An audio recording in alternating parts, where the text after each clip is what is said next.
'Twas the night before Cthulhu, and all through the tomb not a night gaunt was lurking.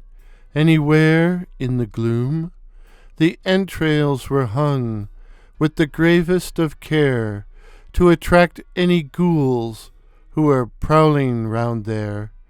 And each festering coffin was home to the dead who had visions of Rylea in each rotting head. So I lay down to rest, not eternal lie, for who is not dead cannot really die.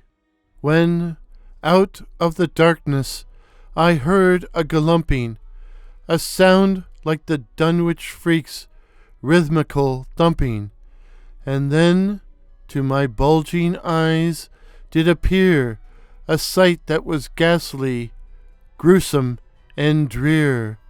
My nostrils were flared by a terrible stench. 'Twas old high karate applied at full drench.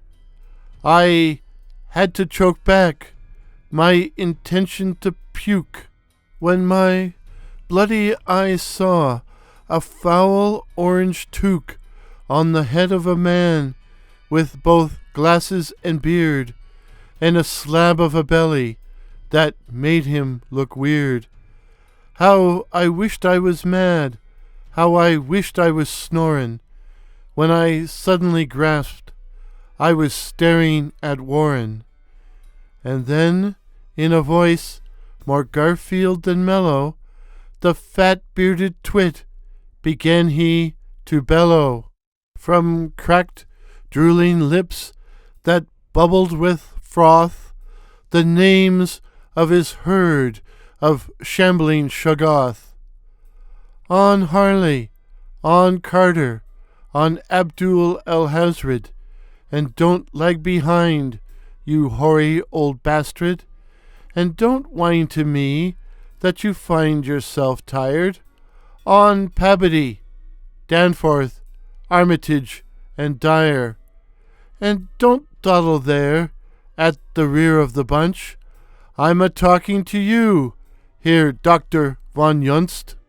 We interrupt this poem for an editorial note.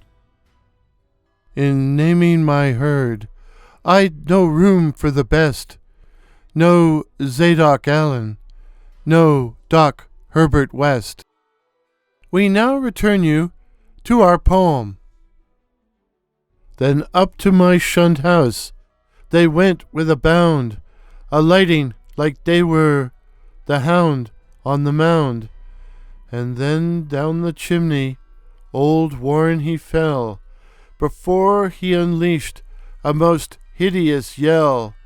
As to the cause of his titanic ire, well, the old fireplace had a roaring fire.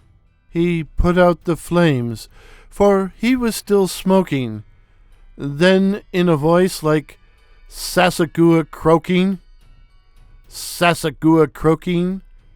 he said, "Have you been wicked? Have you been bad? Have you been evil? Have you gone mad? Have you been stuck on a lonely life raft with nothing to read but Howard Lovecraft? Then come read with me. But what are the choices? Don't be catonic, come lend me your voices. Help me to compile my Christmas reading list, and you'd better help or I'm going to be pissed."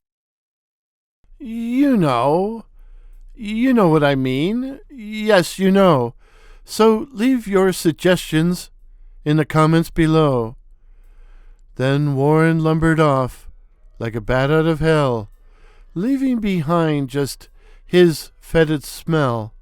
But over the shoulder of his grimy shirt he had just time for one final blurt. "Happy Christmas to all, and Cthulhu Fhtagn! Cthulhu Fhtagn!" Oh man, you try saying Sassagua 3 times. I dare you. Sassagua, Sassagua, Sassaguas, Sassagua. Well, Merry Cthulhu and Christmas Fhtagn. No. No, that's not what I meant. That's not what I meant to say. Cthulhu Chris... Merry Christmas! Merry Christmas.